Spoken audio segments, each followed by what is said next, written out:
That is right. Here we go. Episode 70 of the Hardline Sports Talk. I'm Michael Merlo. I've got John Michael Masiri here with me. JM, how are you doing? I thought you would never ask. I'm doing good, Oh, Mike. I'm doing good. How are you doing? it's hot. I can't stand the heat. I'm sick of it. Like, I actually wish it was freezing cold. No, you But see, this is where we have problems. Okay, give me 90 degrees over 10 every day of the week.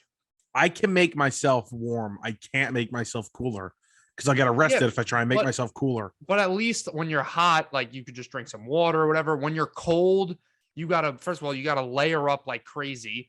If you don't, your hands start freezing, your nose gets cold, your nose starts running. It's too much. I don't need I'd my rather I don't need joints freezing up. I'd rather be cold. I'd rather the joints freeze up than me be drenched in sweat and uncomfortable. Well, at least the sweat shows a sweaty body is a healthy body. I'm sweating right now. It's not healthy that I'm sweating in my dining room right now.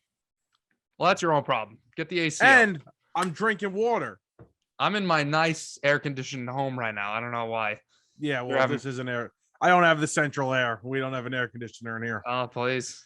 Yeah. But anyway, to sports. We have a lot to do today. There's a lot of things going on in the NFL. And what I mean by that is there's contracts being signed. There's crazy clauses in contracts being signed. And there's contracts not being signed by some players and a bunch of other crazy takes from players and analysts, which we'll get to in a little bit. But we are going to start with baseball. And there's a lot to do in baseball. Not only are we going to predict where the top trade deadline targets are going to go, but we're also going to talk about where possibly I think the biggest trade possible, one of the best players ever be traded, Juan Soto, could possibly go, and a preview of the Subway Series coming up Tuesday night. So let's start with Juan Soto, right? Let's start with the best player to possibly ever be traded. Well, yeah, but listen, I really can't fathom it happening, to be honest with you. Like I haven't wrapped my brain around it. I don't know if I ever will, just because the return that there's gonna be for this trade is going to be the like nothing we've ever seen, honestly. Now, is it gonna happen in the middle of the season? I thought not, but it seems like everything, it keeps heating up. So let's see if it does happen. I just didn't think a team would be able to come up with such a large trade package in the middle of the season. It's just logistically is tough. I didn't think it would make a lot of sense, but I think, that Juan Soto is such a hot commodity and there's a lot of teams that are interested in him. So you might see a team get very aggressive and present the Nationals with an offer that they cannot refuse. It's kind of like an arms race for Juan Soto. It's just whoever gets to the finish line first with the best offer. But there's a ton of teams that can be thrown into the mix here. I mean, baseball all around, everybody's going to want Juan Soto. Yeah, and I've sort of agreed with what your take was, not envisioning a trade getting done just because of how big and just the magnitude of the trade. I mean, there's no reason to rush something like this. I understand the thought of getting him for an extra pennant race, which you'd get him for technically 3 pennant races if you were to trade for him now. But I still feel like you're going to get a ton, still a massive trade package back, even if you traded him in the offseason where you're not rushing. And also we have to factor something in. This team is being sold. So the Lerner family right now who owns the team is selling the team. So don't you think these new owners are going to want to crack at it? Isn't the franchise more valuable with Juan Soto on the team? That's what I don't understand. 100%. Yeah, well, that's the thing that's a bit confusing because you're right. I mean, I think they would want to buy the team with a revolutionary talent like Juan Soto is, but like you were just saying about, you got him for an extra pennant race. I don't know. Is that going to work for the Nationals or against the Nationals? Like, I wonder if a team in the middle of the season could come up with a better offer versus in the offseason.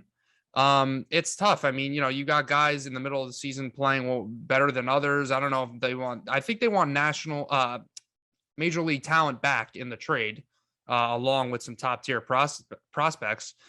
But, I feel like it's just a trade like of this magnitude. It's tough to make it happen so quickly when over the offseason, you got a couple of months to think things over, to, evaluate players. I bet the national scouting department is very, very busy right now. And there's a bit of like a panic if they really want to get this deal done before the deadline.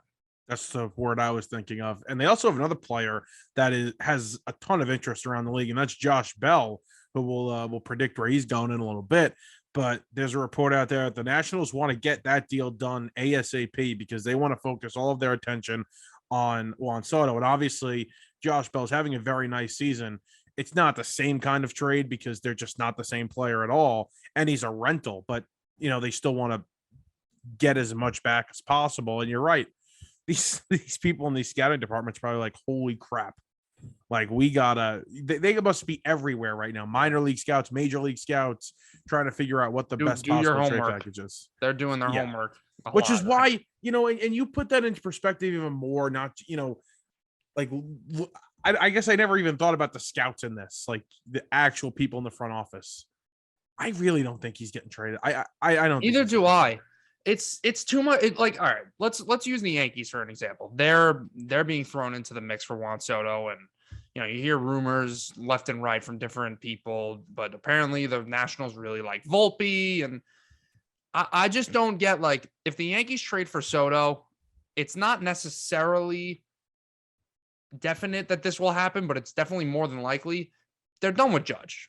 Right. I mean, you trade for Soto, you're probably not going to let a 23-year-old play the next 2 seasons and then walk when he's 25.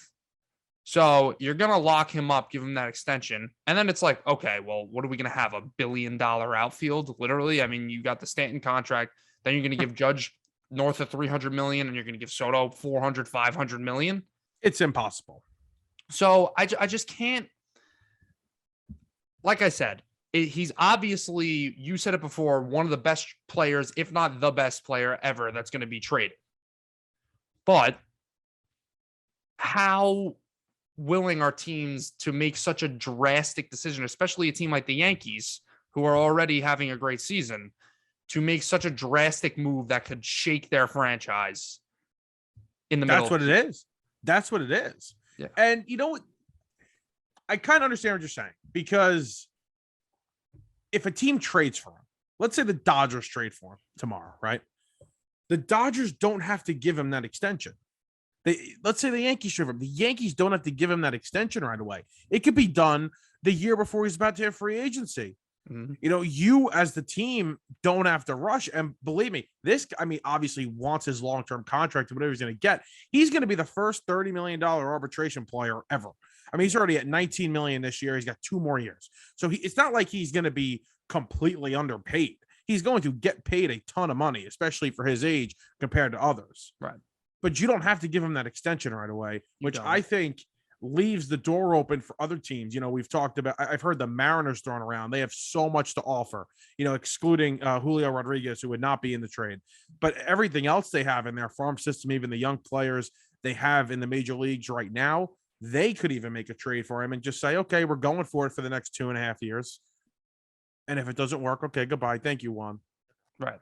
But I think a team like the Mariners or the Cardinals or somebody like that, especially the Mariners, I feel like they are like a perfect team that Soto could end up with, because they don't already have a $200-something million payroll. You go out and you get Juan Soto, who, I mean, how many times are we going to say it? The guy's 23 years old. Right. Incredible player, right? Ted Williams-esque bat. You're going to go out and get him. Let's say you give him, I don't know. What do we think his contract's going to be? Let's say 15 for 400. No, I think roughly. It's going to be 15. We could debate this another day. I think it's going to be 15 for 600. All right, oh my God. 600? Get the hell out of here. That's not happening. Hold on. Scott Boras works his magic, but he's not getting $40 million a year. He's not getting $40 million a year for I think he's getting $40 million a year. I truly believe it. He's not. Come on. We haven't had a $500 million player yet. You think he's going to get $600 million? Then for 15 years, it's not going to be 15 years. Oh, come on. I think he's getting $40 million a year. All right, I listen to Scott Boras. Maybe if you give him a 10-year contract, he'll get $40 million a year. But yeah, He'll get, let's just say hypothetically, he gets 15 million. He gets 15 years and he's making 35 million a year. Okay. Let's just use that number. Hold on. So you now have a guy who's going to play up until his age, let's say, I don't know when the contract's going to kick in, but 38, anyway, from age 38 to 40 season, right, making $35 million a year. 5 years from now, 10 years from now, he'll be underpaid, literally. Like he's that good that the rest of the league, the numbers will catch up and you'll be like, Juan Soto's underpaid. So if I'm the Mariners, I am doing whatever the hell I can to get Juan Soto. And that goes for any other team too. If I'm the Yankees or I'm whoever, but I'm just saying the Mariners obviously have a little more leeway. But then again, the Mariners also don't make the same money that the New York Yankees, the New York Mets, the Dodgers, all those teams do. So I think everybody should be in contention. And I think they are. And it's a no-brainer move as long as, to a certain extent, as long as you don't give up your whole freaking team. Right. And I understand some people, some fans being very weary of giving up the entire farm system. To me, I would do whatever it takes to get him. But, I'll just use the Mets as an example. The Mets farm system is very top heavy. They have a bunch of really solid top prospects and not much. So, yeah, you're going to get this generational type player, but you're going to, pay for it, in the end with these prospects if you were to give them up. And if you're a team like the Mets, do you take that chance of him becoming a free agent in 2.5 years and saying, let's just give him the money? Right. And I think other teams could, possibly say, I'm going to wait it out. Why give all of this up when there's a chance I could wait 2.5 years and just give him that money? Here's what I'll say. I think, first of all, the Mets are one of the more unrealistic ones that are thrown. 100%. I don't think they have a chance. Just because, I'm just using an example. Right. Just because, the division thing. I don't know. I know Steve Cohen doesn't really think this way, but I wonder if he has a little bit of a hesitation in this just because of the Lindor trade, same situation, trade for a guy, sign him to an extension. He hasn't panned out as well as they wanted to. Not a bad player at all, but it hasn't panned out exactly how they want it to be. Plus, you see Andres Jimenez, maybe all-star team. Even Ahmed Rosario is having a nice year. So I don't know if Steve Cohen is necessarily going to be willing to do that again. Now mix that with what I just said, divisional trade. I think that's pretty unlikely. I would say the top 3 teams I could see happening are, I want to say the Mariners, but I really don't think they have the balls to do it, to be honest with you. Right. I'm going to say I think the Cardinals are the most likely destination. Agreed.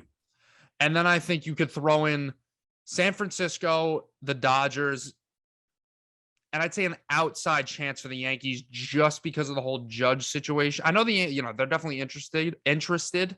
But I'd put them like 4, the Yankees. Well, the thing with the Yankees, I agree. I think the Dodgers are in there, and the Padres are apparently going San Diego too. Thank you.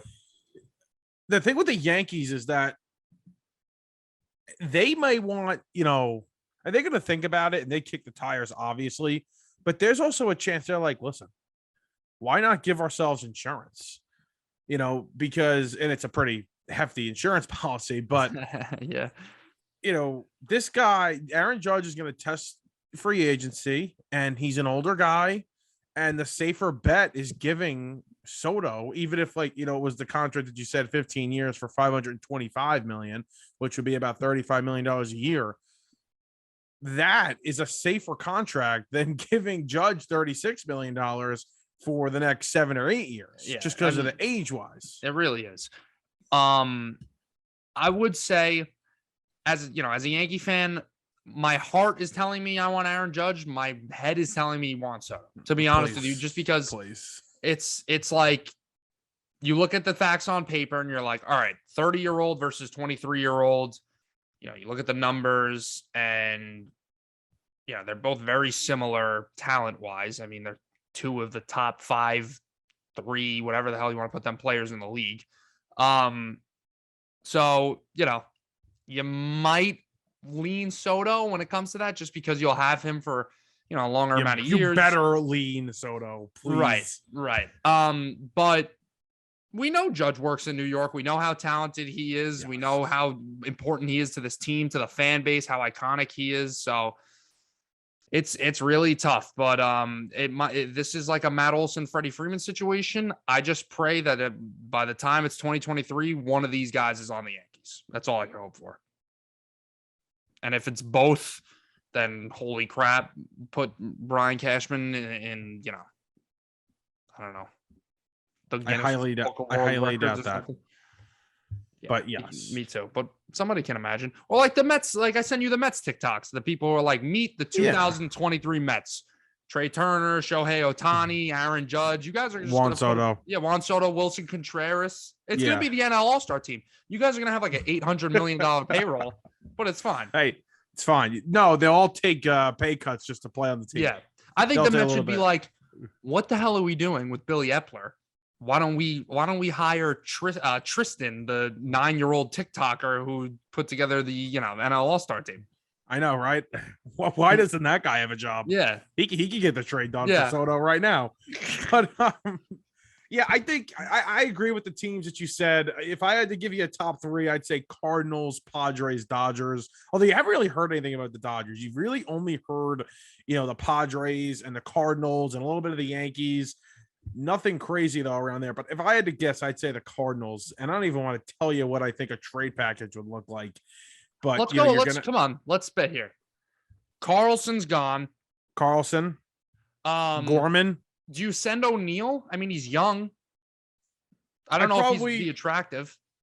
I'm going to look up how much he's making. And I know, this isn't a situation where they're just trying to dump contracts, but I'm going to guess they just, a guy that's not having a great year, if he's making money, why would they want him?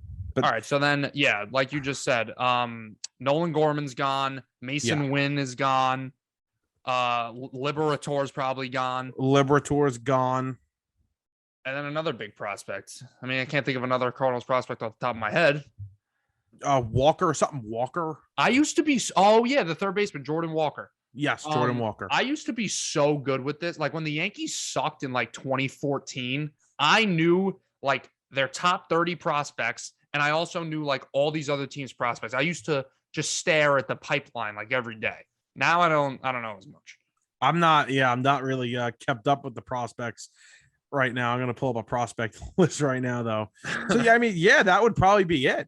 Now, how many players is that? Carlson, Gorman, Liberator, Walker, and you said another player? Well, Mason Wynn, you said him?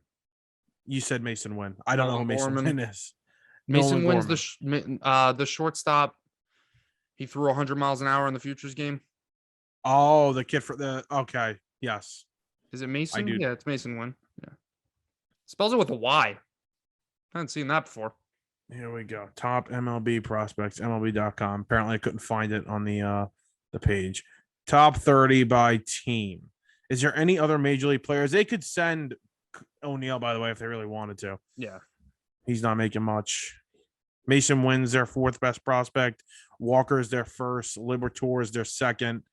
Yeah, that's a nice trade package right there, JM. Mm-hmm. 2 establishment. Well, 1, major leaguer, another young guy just called up. Top 2 prospects and their 4th prospect. Probably holding on to the catcher. They're about to lose. He's the 3rd. Yeah. I know that it's really tough for Nationals fans to like stomach this, like the fact that Soto's probably going to get traded. But if I'm a Nationals fan, I'm honestly excited.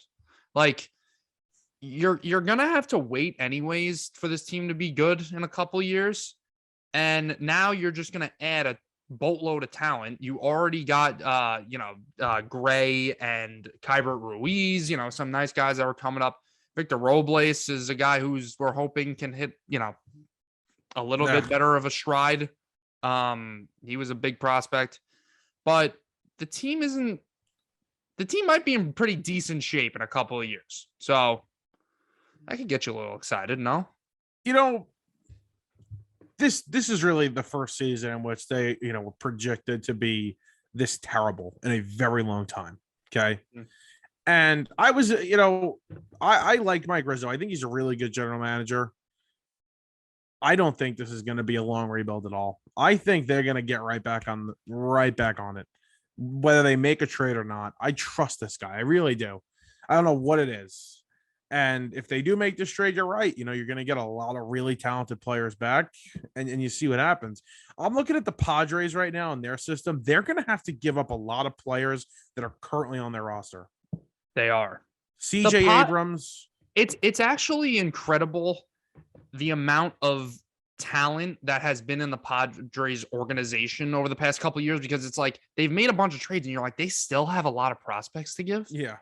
And you're kind of getting confused now because they're having a good year, but it's like, all right, why does the roster not look as good as you expected when you think about all the big names and big prospects that they've traded and whatever, over the past couple of years. So I think if the Padres do make the trade and they lock up Soto, that is pretty much an all-time duo. I mean, yes. Tatis is going to have to stay healthy, but you literally have two of the top 3 sub 24-year-olds in baseball that are also, when healthy, solid, certified top 10 players. So, yeah. And, Manny Machado just sitting there. Right. With his 900 Can OPS. I ask you a question about Manny Machado? Why is he all of a sudden, loved by the league? I love Manny Machado. I cannot stand him. I always did. I had a weird thing with him. I had a weird thing with Cano, though, too. They're kind of similar. I think that's that thing with I always didn't like him. And then the thing he did when he was on the Dodgers with Jesus Aguilar at first base was actually ridiculous. What happened again? You gotta in the playoffs, he literally just intentionally kicked him in the ankle. Blatantly tried to injure him for no reason. Well, yeah. I don't know. I'll tell you one thing though. The Mets just played the Padres over the weekend, and I didn't go to any of the games, but from what I heard from the TV and listening on the radio, he got booed every time. So, whoa, what? Yeah, I hate to scare you, but I see this popping up on our screen here. What do you mean upgrade? Zoom's charging us now? Zoom's charging us. This meeting will end in 10 minutes. What the hell? Oh my God. All right. Looks like we're going to have to make a little purchase in the middle of the episode here. This is a little curveball. Yeah, no problem. Put the card on. Yeah. Do we have a Hardline Sports Talk bank account? Does anybody know? Yeah, we got a company card. Yeah, the SND guys, put it on the card. They got it. Well, actually just send a text and probably give us their login. They have it. No anyway, where were we? I almost left the meeting. Oh, sorry. Where were we? Soto. Were we talking about Soto? We're talking about the Padres. We're talking about Machado. And yeah, I think Machado is hated by the rest of the league, but I think the players are starting to like him a little bit more. Right. You know who's... You see him yesterday? No. What did he do? So he got hit by a pitch and he checked his swing. So he gets hit by the pitch and he didn't actually check his swing. He went around, and Angel Hernandez was at first base and called him out on the swing. And the call was actually right. I mean, it was close, but he swung and it called him out. So they showed a replay, and so he gets hit by the pitch, and then he's walking down the first, and then Angel punches him a few seconds later, and you could see him mouth Angel screaming at him. It was so funny. But he was right. He actually got the call right. So good for Angel. They're playing. This is in the Mets game? This was Sunday night. Yeah. Nice. They won last night? The Mets? Yeah. Yeah, they won 8-5. Oh, good for them. Yeah, they needed that one. Anything else with Soto? I mean, I think we're both in agreement here that he's going to get traded, and not going to get traded, and it'll probably wait. I think so. All right, we'll see though. It would be very excited if he does get traded. Oh, it would be something else. Just please not the Dodgers. That's it's literally the last place I want him to go. I'd like him to go somewhere in the American League. I'd like him to get out of the National League East. How about that? And the National League. Yeah, send him to the Yankees. It'll give us a better chance at possibly signing Aaron Judge in the offseason. So. Oh, would you stop? I see one more jersey swap of Aaron Judge in a Met uniform, I'm gonna kill somebody. Well, if he does, if Soto is traded to the Yankees, then who are the teams that are going to be after Judge? The Giants, the Mets, probably the Dodgers. They have unlimited money. Probably the Dodgers, Padres. We'll see. We'll see what happens. That'll be fun. All right. speaking of Aaron Judge and speaking of the New York Mets, we've got a Subway Series coming up. Starts Tuesday night, Wednesday, at Citi Field in Queens. I'm going Tuesday night, and I've never been to a playoff game. Okay, I've never really been to a game of this magnitude. So I'll say this: I'm very excited for what will be, I think, the first playoff atmosphere for myself at a game and these two teams this season. It's going to be, this is the most excited Subway Series in, God, who knows how long ago? Could be since the World Series. Literally. I mean, when was the last time? I guess maybe in the mid 2000s when the Mets, had that 2016, but I don't, I can't tell you that. I don't remember. Yeah, I mean, I can't remember the last time both teams were this good in first place in general. I don't think they've faced up against each other both in first place in, God, over 10 years. Yeah, it's been a while, and there's obviously a lot of hype around this. I mean, it's gonna be something. And last year was even exciting, and the Mets were a fringe. Well, they weren't even a fringe playoff team by the time. They're a couple of games over 500, right? And the Yankees were playing like crap, but they hobbled to a wild card. Right. And last year, and we saw it last season, especially with the 9/11 game and that weekend at Citi Field, where the place was packed. Every game at Citi Field, the place was packed. And you kind of felt that energy of both those two teams playing. And you're right. The game for the Mets, I mean, they were fighting, in quotation marks, for a wild card spot. And the Yankees, who were still fighting for a serious playoff spot at the time, and they were in a spot that had big game energy vibes to it. And this is just going to be it's going to be crazier than that. It's going to be fun. Do you remember how pathetic the Yankee Stadium series was? Yeah, the Mets really. Alonso hit a walk-off, I think, right? Or not a walk-off. They were on the road. He get a go-ahead homer against Chapman. Right. That was when the Yankees were it was like the 4th of July or something. Yep. And the Yankees are 500. Right. They were like 41-41. Yeah. I remember the Mets had a really good, they went 2 out of 3. They killed them in the first game, came back against Chapman. They lost the second. It was a doubleheader too. So they lost the second game. Yeah. That was and now you've got dating back to last, series at Citi Field. And now this one, it's going to be pretty crazy. Why can it not be like Scherzer, Cole? Why the hell do I have to watch Scherzer, Herman? Did you see? By the way, hold on. You might be saying the same thing as me right now. We'll see. Did you see that Domingo Herman in like an Instagram comment? Somebody commented like, "Please don't beat your wife again," and he responded and was like, "Okay," with like a thumbs up. I didn't see this. Why is this funny? It's not funny. Oh my God, this guy's an idiot. Oh, we gotta hurry up, Merle. The time's ticking. We got 3 minutes. We'll try and end it and be so nonchalant about it till we'll pick it up where we left off. Well, let's talk about the pitching matchup quickly. We've got Walker Montgomery Tuesday night, which is a good matchup. Walker's been excellent, and Montgomery's had a very nice season as well. I watched him against Houston last Thursday, and he really, he gave the 2 bunt singles, to start the game, but he was excellent in that game. And then, like you said, don't be surprised if you win that Herman Scherzer game. Okay. Yeah, that'll be the one we win. Exactly. Montgomery will have a great start Tuesday night. Walker will be, good too. And the Mets will win it late. And then the Mets will lose to Herman on Wednesday. Just don't count that out. But, I know. Yeah, the Mets like their chances in that one, I'm sure. It's not official. It's going to be Scherzer, but it's looking that way. It's going to be Scherzer on Wednesday. What else is there? You see the 2 sluggers going back and forth. Judge and Alonso giving each other praise. Alonso, after the Sunday night game, was getting interviewed, and they were talking about it, and he was like, he gave Judge great praise. He says, if you're putting me in the same, conversation as him, that's an honor. He said he hoped he hits 60 home runs this year, which he's on pace to do. So, nice back and forth, but hopefully, they know what to do when the game starts. Very nice. Beat them. So, what do you think? Like Pete Alonso and Dan Vogelback, oh my God, please! Like they go out for the night. How many calories of food are being consumed? Well, first off, they could handle like 12 beers each and be fine. That's number one. Yeah. Mm-hmm. And I don't know, maybe 2 polar burgers each. Do you think they can do Yeah, with some 2. fries? I don't know about that. A lot more. Oh my God. What?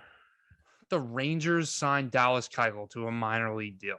This Oh. dude, just hang him up. Breaking Dallas, news. congratulations on the wife, Kelly. She's beautiful, smoking hot, that girl. Kelly Nash, MLB Network. Just ride off into the sunset. You got your Cy Young. That's enough now. Take your 9 ERA and enjoy retirement. That's breaking news right there. Ground Dallas shaking Keuchel news. Yeah. What were we talking about? Daniel Vogelback. Mhm. Daniel Vogelback's a nice little trade for the Mets. Yes. Needed a bat, power bat, especially against right-hand pitching. I like the move. They give up a reliever, Holderman, who a lot of people like, and you would think he's Mariano Rivera with the with the reaction people were getting. But it's incredible though the way people react to these trades. Like Mets fans are like, "Is Dan Vogelback really going to get us to the World Series?" Like, bro, what do you want them to do? Go and trade for like 3 Mike Trouts? Like, can you relax? They're getting players that are going to help. No single guy's going to be like, "All right, let's go. We're going to the World Series." You're right, and the Mets need to add other bench bats as well because their lineup, as you add Vogelback and it becomes a little bit longer, but you also need to add to the bench. The bench consists of Dom Smith and JD Davis. So Vogelback helps, but you need to add depth to the lineup as well. I'm sorry. I feel like every time we talk about the Mets, I just bring up like Mets TikToks, but I saw one the other day of like Dom Smith and somebody was like, it's like a sound. It's like, why are you upset? And it's like, this could be. I showed you this, you idiot. It's like, this could be the end. And it's like, oh, this could be the end of Dom Smith. Like, yeah. What? I'll cheer for the end of Dom Smith. God. I mean, what are we doing? What are we emotional about? Please. Exactly. It's like me. It's like me making a TikTok of like the Jets and being like, somebody shows like Bryce Hall and it's like, oh, this could be the end. It's like, oh God. No, it's literally like you saying this could be the end of Joey Gallo. Oh my God. Right. Exactly. Yeah. Oh, it's so upsetting. Anyway. I love a 500 OPS in my lineup. Exactly. So we'll see what happens. It's going to be an interesting series. And the Mets and now the Yankees, the Yankees also have to, add some things at the deadline. They've had a couple injuries happen. The Mets obviously need bullpen help and they need to add to their lineup. So we'll see what happens with that. But let's move on to some teams, a couple of teams, really 2 teams that, are big question marks. And that's the Giants, the San Francisco Giants, and the Boston Red Sox. Whether or not these 2 teams who have a few players that would be very coveted by contenders, do you think they should sell or not sell? Let's start with the Giants. I think the Giants are the more obvious choice that they should sell. I mean, you look at the division that they're in, I think it's pretty much I mean, they still have a chance of getting second place. The Padres haven't been playing their best baseball lately. But, the Dodgers have the division locked up. And I don't see the Giants really making the playoffs at this point, to be honest with you. I know they still have a pretty legitimate shot, but I think they're just going to be the first team out. And even if they do make the playoffs, they're not going to get far. So the 3 wild card teams in the National League are 3 really strong teams. And right now that's the Braves or the Mets, whoever, wins that, whoever loses that division. Then you'll have the Padres as the second team. And then you'll have the Cardinals or whoever loses the Central, the Brewers. So I agree with you. I think, there's 3 really strong teams there. And I don't know if the Giants can compare to any of them. Right. The one thing about the Giants is that they had that crazy season last year where they were great and it was very unexpected. But this season, and the 2 players that would really, be coveted by many teams is Jock Peterson and Carlos Rodon. It's not like the Giants risked a lot. They didn't, go out and make huge trades to, risk the farm, spend big money. Yep. They can make these 2 trades for guys that could be free agents, or will be free agents at the end of the season, add more prospects, and continue to develop the team. Yeah. Yeah, you're right. I think they're in a much better position. Like you said, they're more financially flexible. And as you just said, they didn't really go out on a limb to build a great team right now. The Red Sox are in a similar situation. Like I said, the Giants are in a loaded division, and there's no chance they win the division. That's the same case with the Red Sox. But I think the AL wildcard teams are weaker than the wildcard teams in the NL. I mean, you look at the Red Sox, for example, they're 2 games out, and they've been playing horrible baseball lately. They're on a 5-game losing streak. They're 1-9. But you look at the team who has the 3rd spot right now, the Mariners went on an insane winning streak. Now they open up the break. They've lost 3 in a row. It's just, there's a lot of teams going up and down, streaky teams. It's kind of a crapshoot. Anybody can get it, the wild card spots in the AL. So I do think the Red Sox should sell. Now, will they? Who knows? Bogarts is coming off the books this offseason, probably gone. I think a lot of people assume that when they got Story, probably going to move him over to short.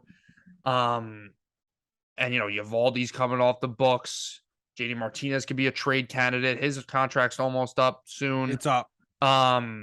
So I think it's time for them to sell, to be honest with you. I don't know if they will. But we'll see what happens. Not even asking them to sell, Devers, right. You don't have to tear the team down. But there are a few pieces like Martinez on an expiring contract, that just makes total sense. Like, why wouldn't you make this move? They're clearly not a playoff team. I mean, I don't think you can have a worse 5 games than the Red Sox just had. So it was all-time bad. Yeah. All-time bad. Some of the worst play I've ever seen, to be honest with you. Like the fielding was actually, I don't think I could ever imagine a Major League Baseball team looking like that on a field. Yeah. No, it's embarrassing. And pitching they need to move on. It's time to move on. This team is not making the playoffs, and final trade JD Martinez. That's one thing I will say, Mets. though. I think that if they hold on to the pieces they have right now, I think they still have a pretty decent chance at making the playoffs. I mean, like I said, they're only 3 games out right now, and they're playing horribly. But where's that going to get you? Even if they do get the playoffs, it is a kind of every team has a chance in the playoffs, obviously. But realistically, what are they going to do? They're not going to do much because they don't have any pitching. Their bullpen's not that great. I couldn't tell you. What does that rotation look like in a 5-game series, 7-game series? Eovaldi, Sale's probably, he'll have a setback. He got hurt already. I don't know what his chances are coming back. Yeah. Eovaldi, Pivetta. Pavetta's been awful. Waka was good. I think he's hurt now, though. It's just not good. Hey, your favorite quote. What does Joe Girardi say? It's not what you want. Exactly. I love that so much. Imagine this. Phillies. Remember the Phillies blew that 6-run lead to the Mets? Yep. 9th inning. Mm-hmm. So Joe Girardi gets in the clubhouse, sits down, his interviews, right? Yep. Hey Joe, how's the morale? Well, John, it's not what you want. Like, imagine that being the answer from your manager. I'd actually kill myself. I'd actually not be a fan of the team anymore. Not what you want. I love that. I love it. I've used it all day, by the way. It's not what you want. It is right, exactly. We were moving windows all day, sweating our ass off, feeling sore. Hey, Mike, how you feeling after work? Well, it's not what you want, right? But right, exactly. Yeah. Anyway, JM, you failed your exam. How you feeling? Yeah, well, it's not what you want. I mean, it's a great saying. It makes things a lot better. Clarifies everything. Shout out to Joe Girardi. I mean, holy crap, man! What a man. All right. Is that gonna do it for baseball? I think that is gonna do it for baseball. DeGrom rehab start, another one. See what happens. What are you laughing at? You're just such a moron. Me? How many times have you made me say that today? Oh, what are we gonna say? It's not what you want. It's not what you want. Yes, I made you say it so many times. I love it. Yeah. Like DeGrom making his 5th rehab start after not pitching, all year. Well, it's not what you want. Not what you want. Mm-hmm. We'll see what happens there. Maybe he'll be back next week. I don't know, who the hell knows. But all right, we got some things in football that need to be discussed. So we'll get to that when we come back.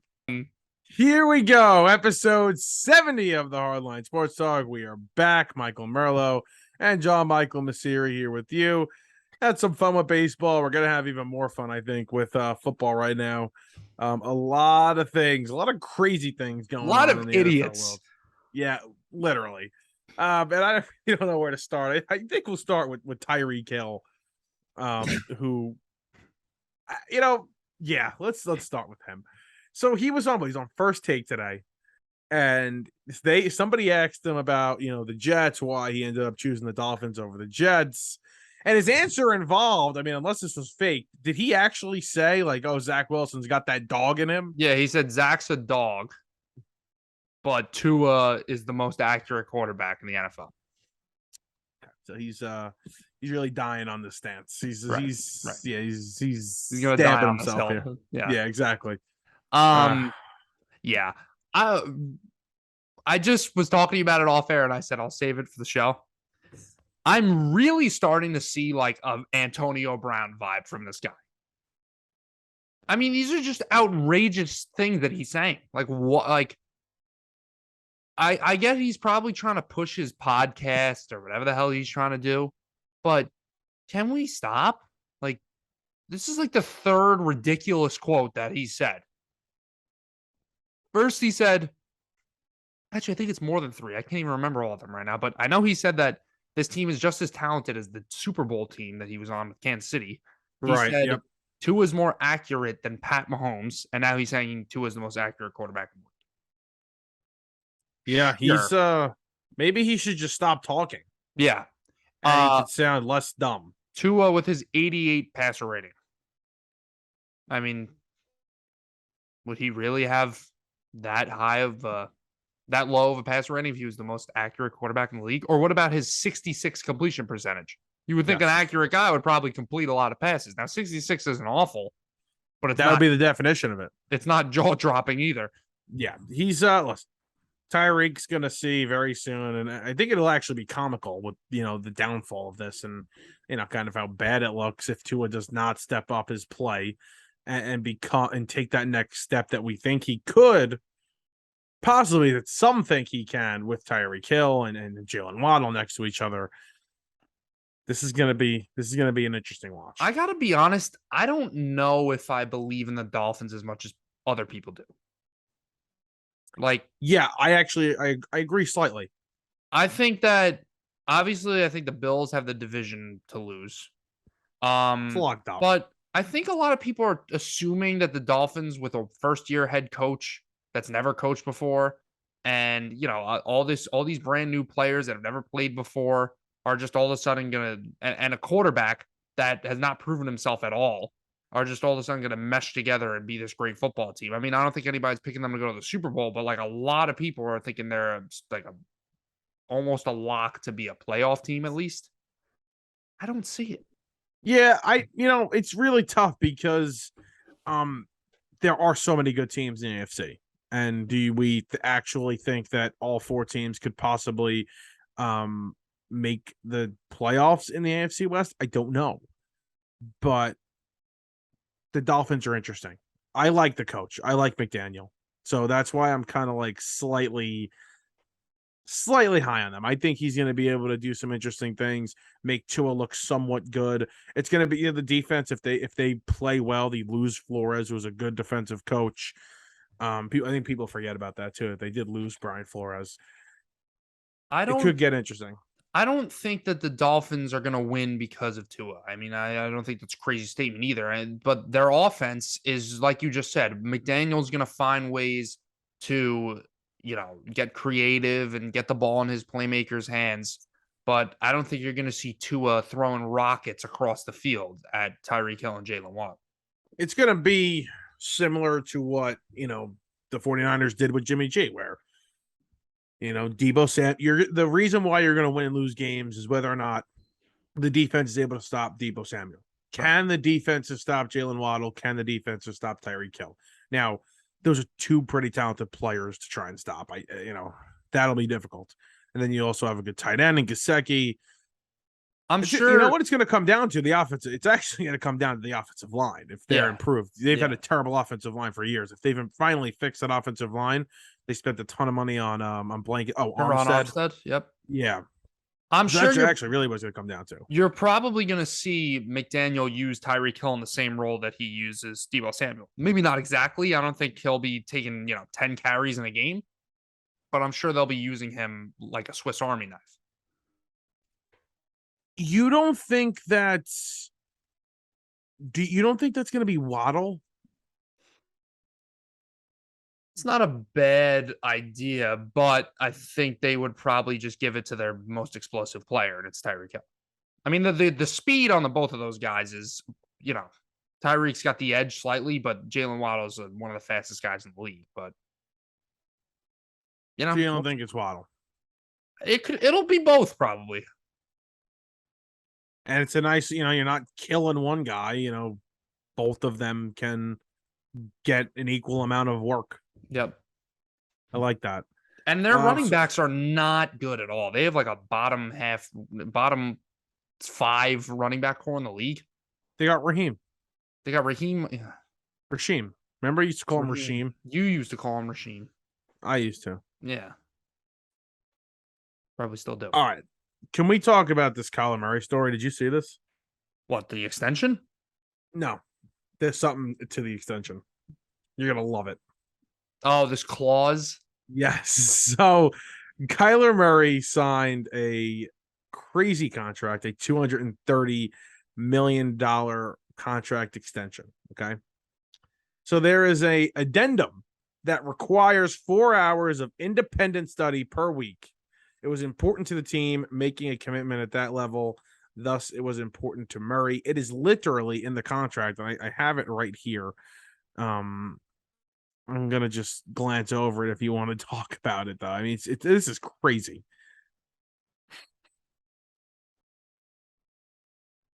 You going to talk? Can you read me the thing? I'm not going to. I'm going to read it to myself, and you're going to talk. I don't know what the thing's about. Oh. Well, do you remember like last season and in the offseason, there were these rumors about Kyler possibly, not having, the greatest attitude. He wasn't a great leader. Right. They, trust his commitment level. Well, they're really fixing it here. And, obviously you want to pay your franchise quarterback, but this is a ton of money. And I actually think that this works.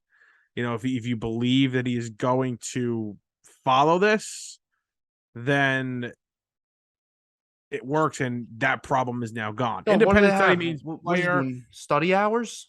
Independent study means player studies the material provided to him by the club in order to prepare for the club's next upcoming game, including without limitations such material provided via an iPad or other electronic devices. Time spent in mandatory meetings shall not constitute independent study. Players shall receive no credit for independent study for any period during which player does not personally study the provided material in good faith. And what happens if he doesn't do this? The contract's off? I guess they have an out. This is the guy you want to give $50 million to? That's the thing. Like, you have to put this in the contract. You're like, please, you need to care about football. Like, what? This is crazy. He's a grown man. It's his profession. We talk about quarterbacks all the time and, having that X factor, having that dog and, whatever the hell you want to say, having the it factor. The guy is being forced to study the film and play and the playbook. I mean, this is the guy you're going to build your franchise around? Kyler Murray does 4 hours of game studying on his own anyway. And similar to the team wanting him around for the offseason as the face of the franchise, Arizona wanted a commitment in writing while going to a certain place money-wise, thus the clause. Oh, that's from Ian Rappaport. That's pathetic. That's embarrassing. That's really embarrassing. That's embarrassing for him. Like, yeah, he doesn't care. He's for a both, rich man. I think. I don't know. I don't know if I think they're proving to the world that they weren't just making this problem up that they had with him. That they actually had a legit problem when it came to him, not being committed. Because remember when that came out, people just thought, oh, they're trying to, lower the total of the contract. But I still think it's pretty sad that they just gave all this money and they have to put that in the contract. I mean, I know they're trying to put a backup in saying, if you don't do this, then we're out. But like I said, this is the guy you're going to trust in a big spot when you need to make a Super Bowl, or this is who you're going to trust. And who Well, says just because that's in the contract where he needs to study the film or whatever doesn't mean he can't mess up in other areas. yeah, this is going to be interesting. I really do, and I think they just realized. I mean, Kyler was hurt for a couple of weeks during the regular season. They probably said life without Kyler is not as good as life with Kyler. So we Yeah, might well, as well. obviously that's any talented quarterback, but Yes. ugh. You don't think they should be rushed into making a move? I don't know. I think this is interesting. Right, This you is going to didn't be need fun. to. You didn't need to extend him necessarily. Was Um, was he fourth year, fifth year, now? Fourth he year? wasn't gonna. He wasn't coming. I don't think he was gonna show up. I think he would have held out. Well, screw him then. But I guess they came to a deal. So That's it. I mean, they had the agent was named Burkhardt. They had issues. I yeah, remember a few months ago, it was this big drama about him. He didn't want to play for the team. He didn't know if they were committed to him or not. There was this whole drama story with them, and people thought there's a chance Kyler's getting traded, yeah, but almost did. no, he's locked. He's locked in for a very long time. And a quarterback that is not locked in for a very long time, not yet at least. Oh, Nice segue. transition. That's Lamar Jackson, who was drafted a year earlier than Kyler. And you can make the argument that he's been more successful than Kyler. He's won an MVP, and he has not been paid yet. That's Lamar Jackson of the Baltimore Ravens. And I gotta pull up this comment made by former I already anonymous got it. defensive coordinator. I Please already read got it. Read it. Okay. Oh, do we curse on the show? I forgot. Um, I'll just I bleep don't. it out. I know. Yeah, bleep it. I don't know. I don't I like this don't word. give a bleep if he wins the league MVP 12 times. I don't think he'll ever be a one as a quarterback. He'll Tier be a one. one as a football player, but not as a quarterback. I mean, is that not the laziest take and this the most casual take you've ever heard in your life?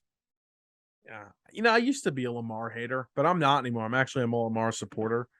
That's I don't know if I've heard a worse statement in my entire life. Right. The MVP of the league will never be a tier one quarterback. So basically, to put that in layman's terms or break that down, Lamar could be the best player in the entire league, the most valuable player, the guy who's going to help your team win the most out of anybody in the league, but he doesn't do it in the traditional way as a quarterback does. So he won't be a top quarterback.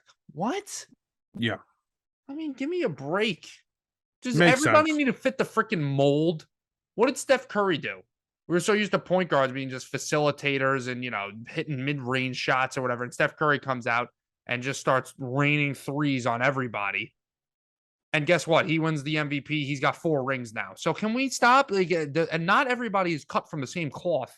Guys can do different things on a field and still win the game in different ways. Enough. It makes absolutely no sense. And, again, you're right. Just because Lamar does it in an unorthodox way as a quarterback doesn't mean that he cannot be looked at or viewed as one of the top quarterbacks in the league. I think injury is obviously always going to be a concern with this guy. And that also could be the reason why the Ravens haven't gone to the place they want. Lamar wants them to go money wise. But I think it's a shame that he hasn't been paid yet. And we've seen a couple other guys get paid big time contracts like Kyler Murray. Mm-hmm. So I think it's time for Lamar to be paid like that franchise quarterback. Do you think anything has to do with the backup Huntley coming in and being very competitive and winning games? You don't think that has anything to do with it? No, where Harbaugh says, I got a big ego, I could win games with him or without him. We don't need to pay him. I don't think so. I think Huntley's, showed some nice traits last year, but they know that he's not going to be their franchise quarterback. And I'm excited to see this Ravens team this season because I really like them. Yeah. I think they're underrated. I think they're going to win that division. When does that ever work? When a backup quarterback comes in and takes a starting job and is great. Tom Brady did it. And then Nick Foles was good for a year with Philly, left, came back, won them the Super Bowl, sucked again. Like, It's very rare that a backup to a great quarterback will come in, be fantastic for like years. It I doesn't mean, happen. do you count Rodgers? Not really. No. He was a first round pick. They were molding him to be the franchise quarterback. It's different. Yeah, I think it's Jimmy G, he didn't end up with New England though, obviously. And it's he tough. didn't really end up having that great of a career anyways. He's been successful, but yeah, I get it. So we'll see. Listen, I think Lamar should be paid. I'm gonna guess it's not gonna be done before the season starts. Yeah. At this point, we're about to be in August. I'd Well, be it's still possible. surprised. Murray signed last week. Yeah, but I mean, if they're not there yet, what makes you think it's gonna? He's not holding out. He's not threatening holding out. Yeah. If he hits the market, that would be crazy. Imagine he did. He would get a bag from somebody. Giants. It's just tough though. I don't even know if it's possible for him to get that big of a deal because like the teams that maybe could afford that probably already have quarterbacks that they've drafted in the past year or two, with a very high pick. Right. Unless like a team, I mean, the Texans, no disrespect to my boy, but Davis Mills. yeah, I like Davis Mills. he's a dog. I'm very excited for the rest of this baseball season. I keep saying this, but I'm just going to say it again. I'm very excited for the rest of the baseball season. I really am. Up, Mackenzie Gore left elbow soreness. Another blow to the fantasy team right there. We're having some hell of a month couple and a half weeks. in fantasy. Yeah. Oh, here we go. 10 minutes left. I'm very excited for the rest of this baseball season. Obviously, my team's playing well. It's it's going to be exciting. But I'd be lying to you if I'm not sniffing around and saying, "Wow, football's right there. Yep. It's right here." I'm very excited. Not just for the Giants. You get one of those jerseys? The new Giants jerseys? Mm-hmm. No, I'm going to order my Kayvon Thibodeau brand new Giants jersey soon, though. The throwbacks. Nice. I'm very excited. I like the throwback a lot. It's really nice. That's very nice. Why do I keep seeing a lot of Saquon Barkley hype, though? Why do I feel like this happens every year? Yeah, because people are stupid. Yeah.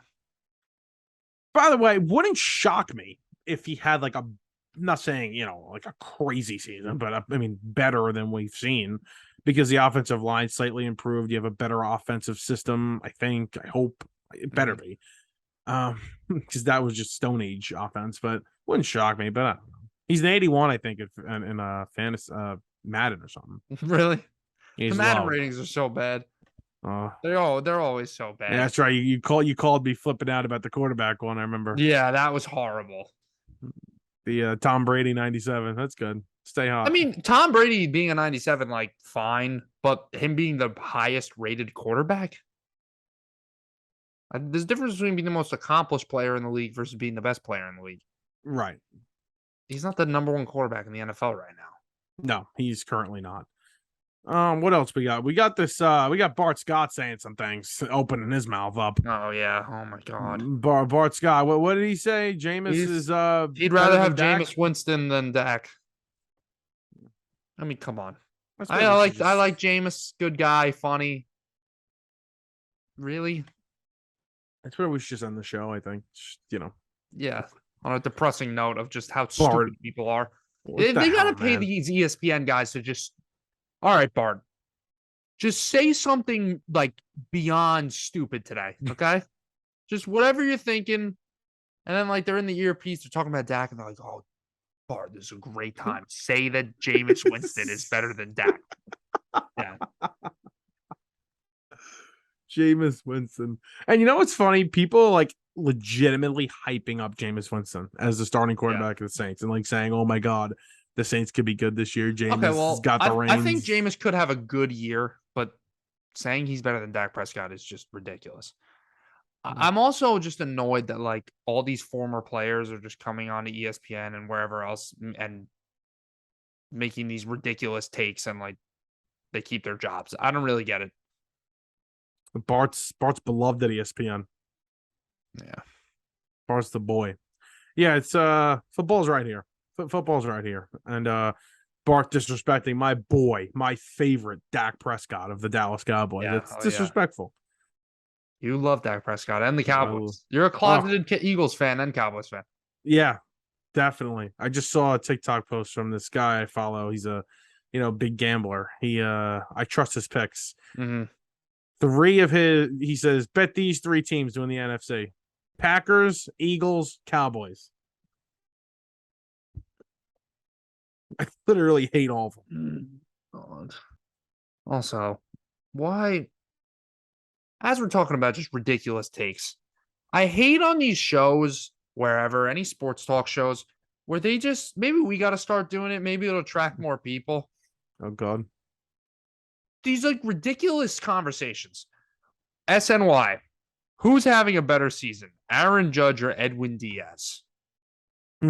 Like, first of all, one's a closing pitcher, the other guy's an outfielder.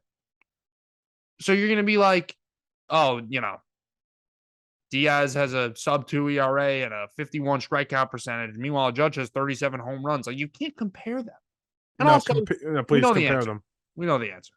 Right. Edwin Diaz, obviously. I hate this kid. Oh, God. That was fun. It's a good episode. Good time. We're running out of time again here and, of course, on our Zoom call. So we'll have to figure this out. I think we'll have something figured out by the next episode. Next episode, I mean, I don't want to get too far ahead, but I think will be the trade deadline. The night the trade deadline ends. So that should be fun. Yep. These teams will have what they need to go make a World Series run, hopefully, and we'll know a lot more then. Oh, yeah. Anything else you got to say? No. All right. We'll talk to you guys trade deadline day.